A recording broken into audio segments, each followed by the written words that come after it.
You're invited to join us in Sedona, March 8th through the 10th of 2024, a very transformational year for humanity.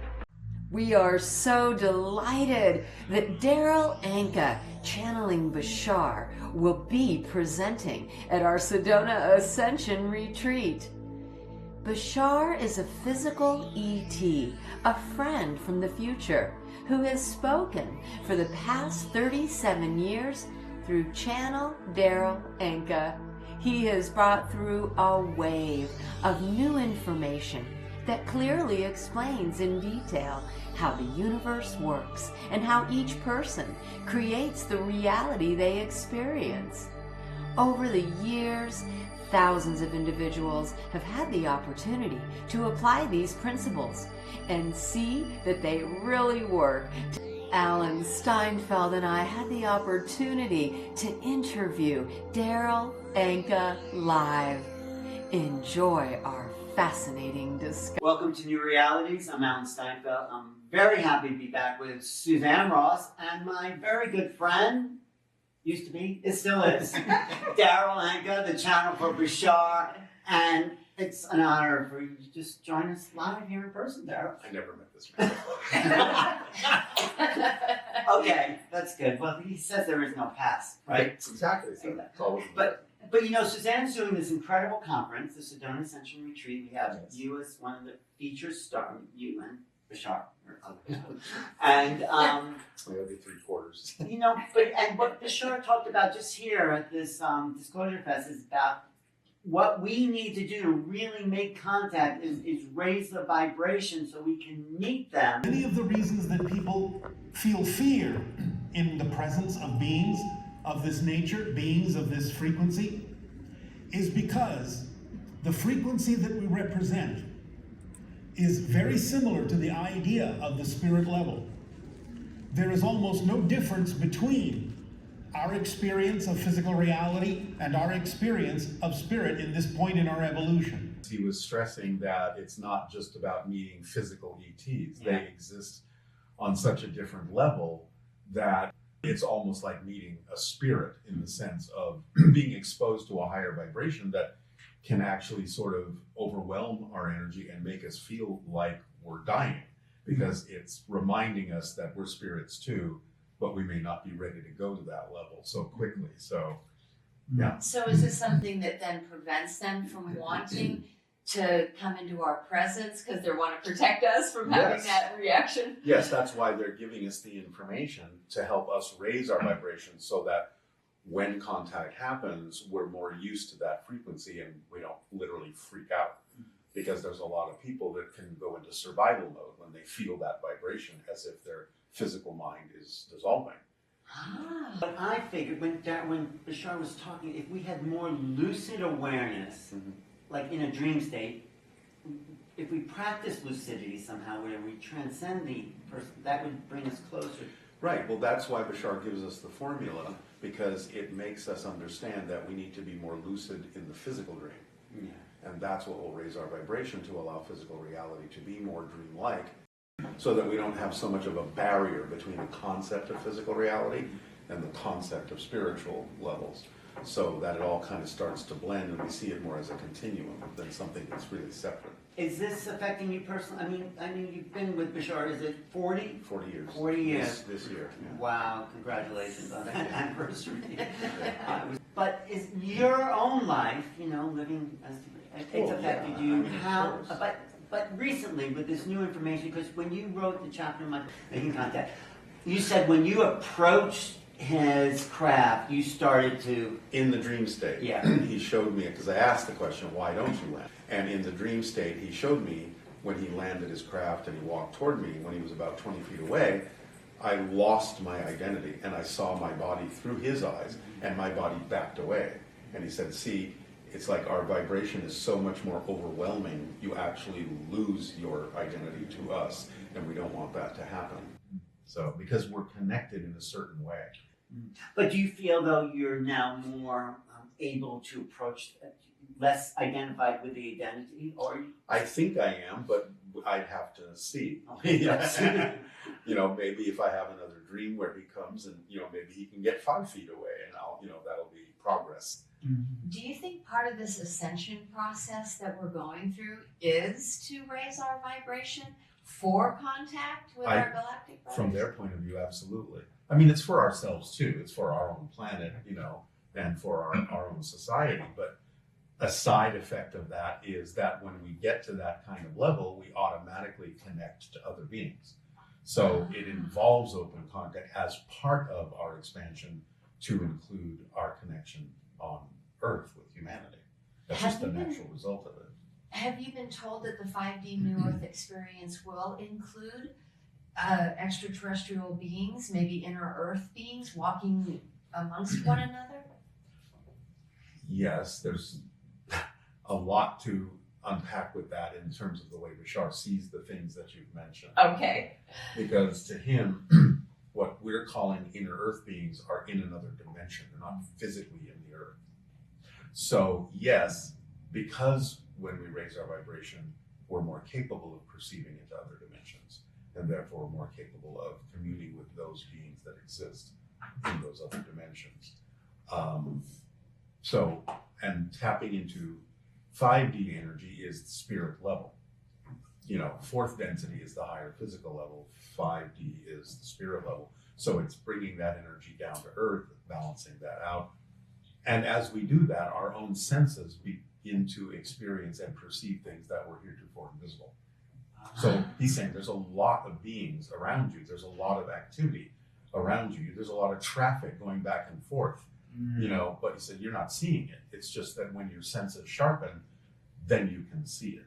people are very identified with just their favorite baseball team. If you ever go to Cincinnati and you're not a Reds fan, it's like, no, it's and their political party and their religion, of course, has caused millions of wars. So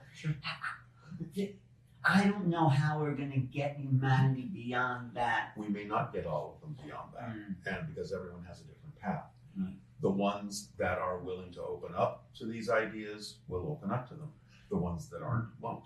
But will the ETs be in their reality to? Because sometimes people aren't expected. They're not even going to show up to. Not in their reality if they're not vibrationally compatible with the idea of open contact. Because again, as Bashar says, we don't change the planet we're on. Yeah. We shift our vibration and literally shift to another version of Earth, a parallel reality that already coexists with us and where it's already susceptible to contact. So people that are choosing another path are choosing an Earth where it's like, well, no, there's no such thing as open contact. So we're in the mix now where we're with people in the same room saying, no, it's impossible, can't be. But it's not. That's what Bashar is saying. It's like when you see people that are making choices that are vibrationally incompatible with the reality you prefer at this point, just because you can see them doesn't mean you're in the same reality. That's what he describes as the glass walls between the different realities. We can still see through it because it gives them a chance to look at us and choose something different.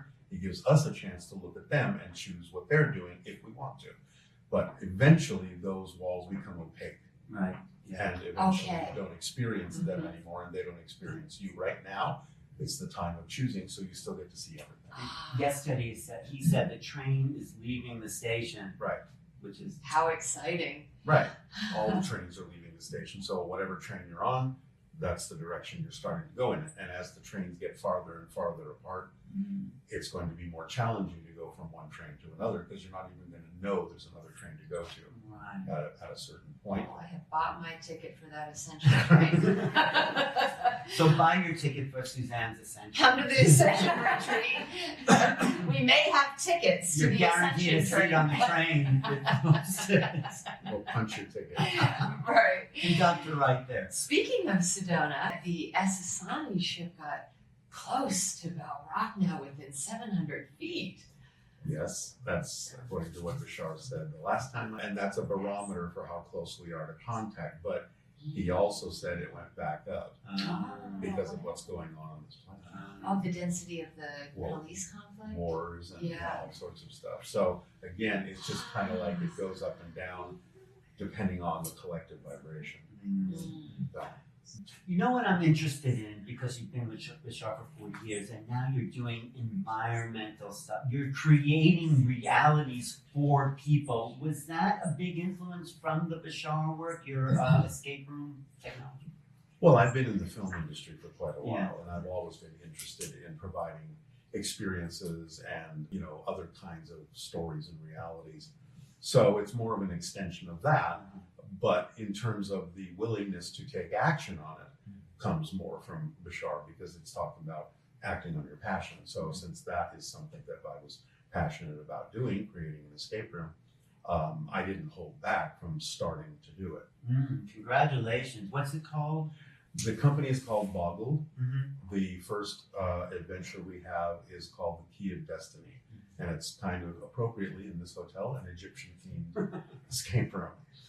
Was it really exciting to do? Was it really? It was. It took about 10 months. Wow. I built everything, all the puzzles. My wife and my sister painted everything. So it was definitely a labor, but it was a labor of love. And now we're working on our second adventure. And How exciting. second escape room. Well, yes, the escape room adventure has 3 chambers, but then the second one has 2 chambers in the same location.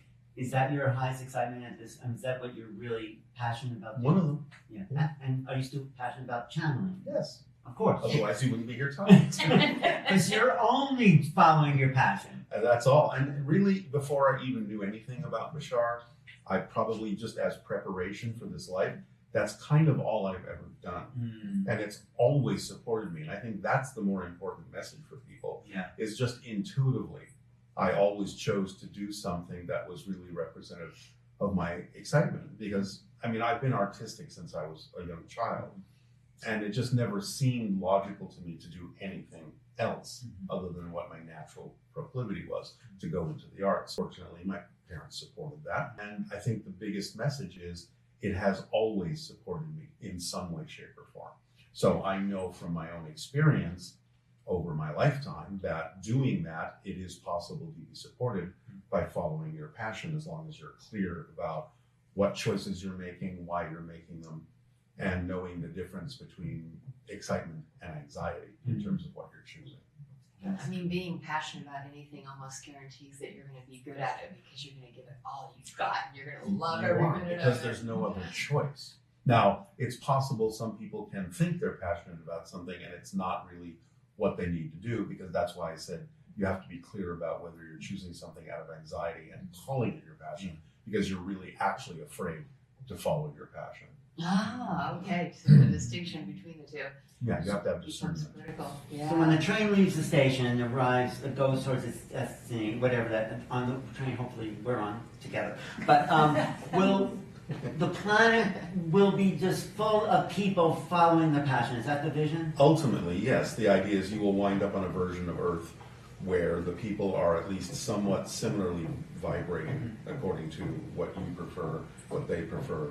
You build that community, because that community already exists. We just have to focus our consciousness to navigate in that direction. And when Bashar gives us the formula, that's the navigational tool. He's broken it down for us, so we don't have to overthink it and make it overcomplicated. But the formula should have been a given at birth. It wasn't. Do you think, right? Following your passion. I mean, that's like. Right, but that's what I was saying. That's intuitively what I've always done. Right, you've done that, but it shouldn't. Well, society programs Right, us. that's what I'm saying. Yeah. Was there As a to what negative overlay about people not doing that? Not to be too conspiratorial. Were we purposely kept from knowing No. that we were not? Okay.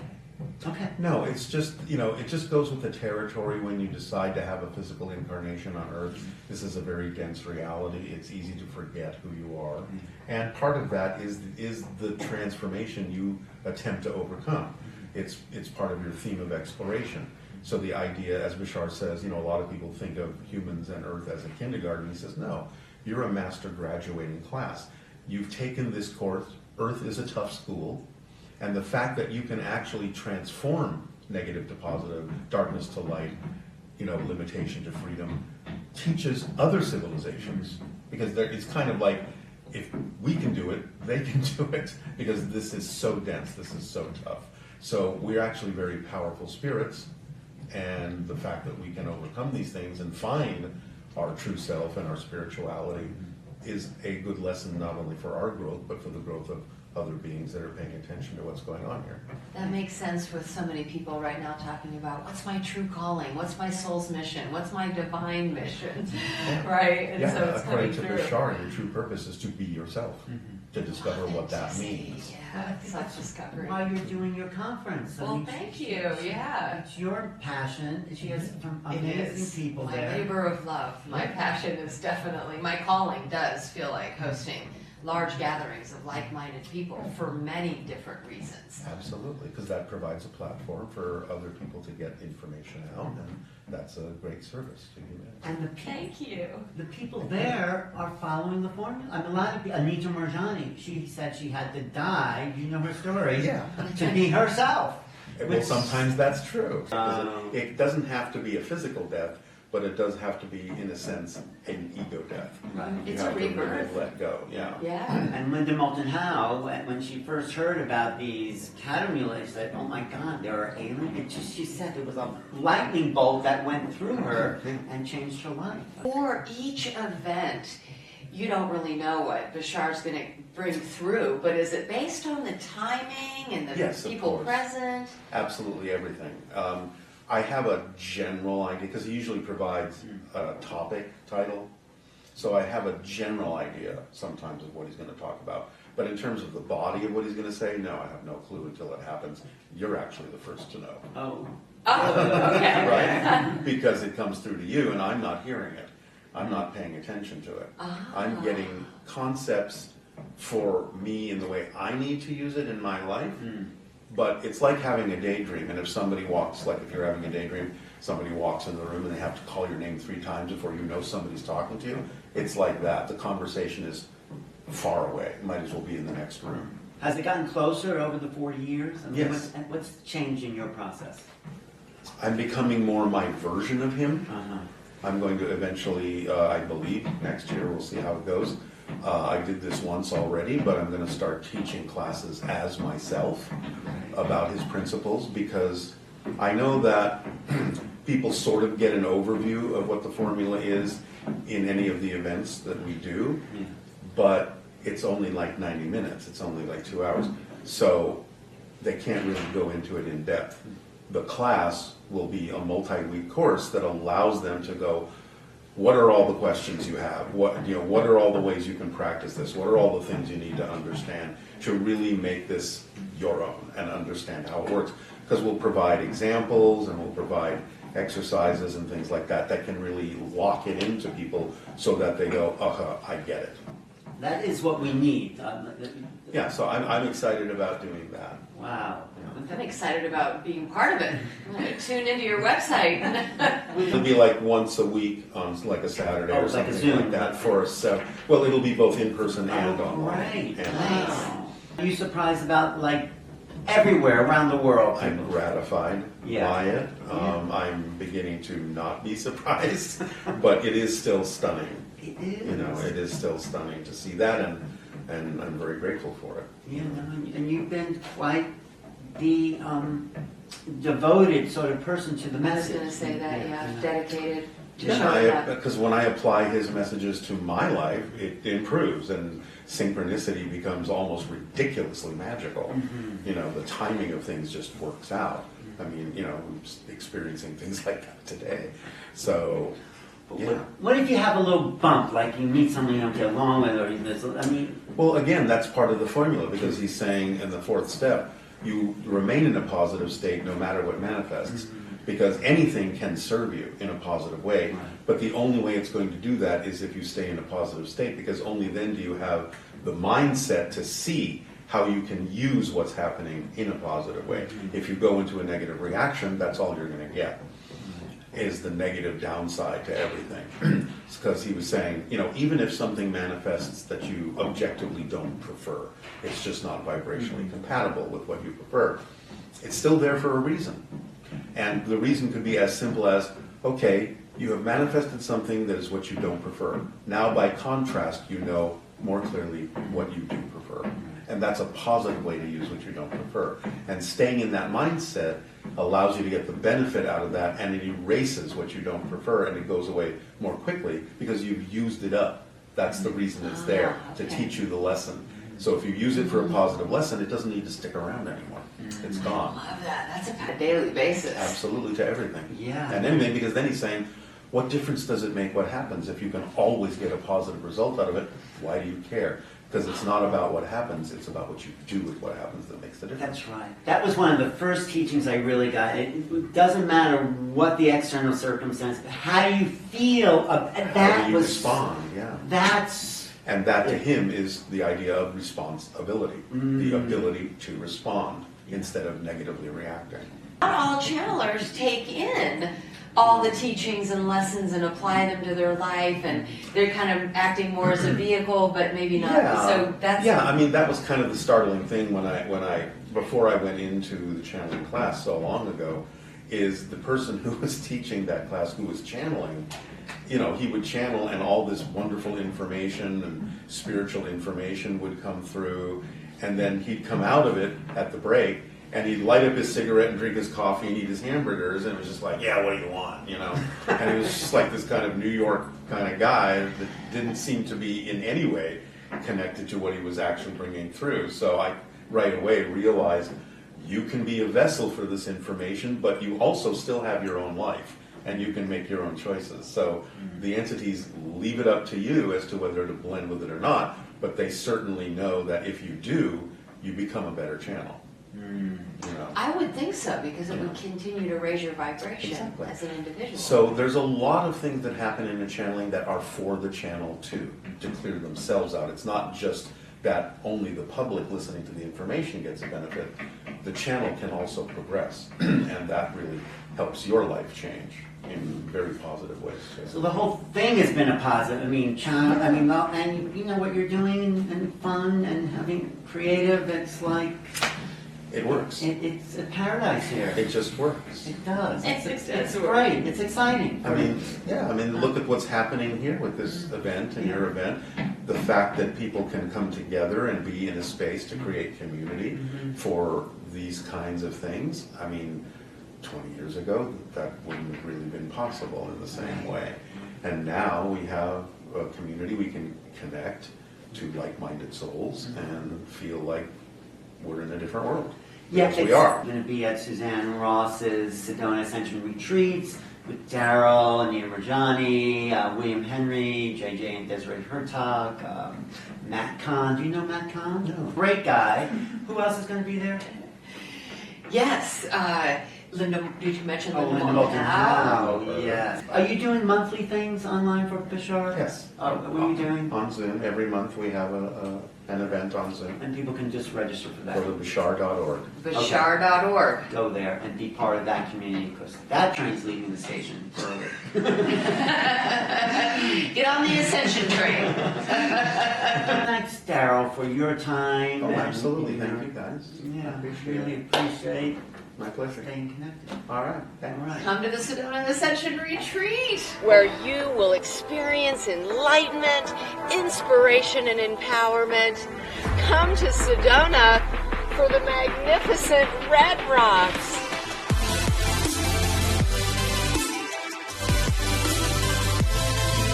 We anchor to a higher galactic energy. An emergence of heart-centered consciousness.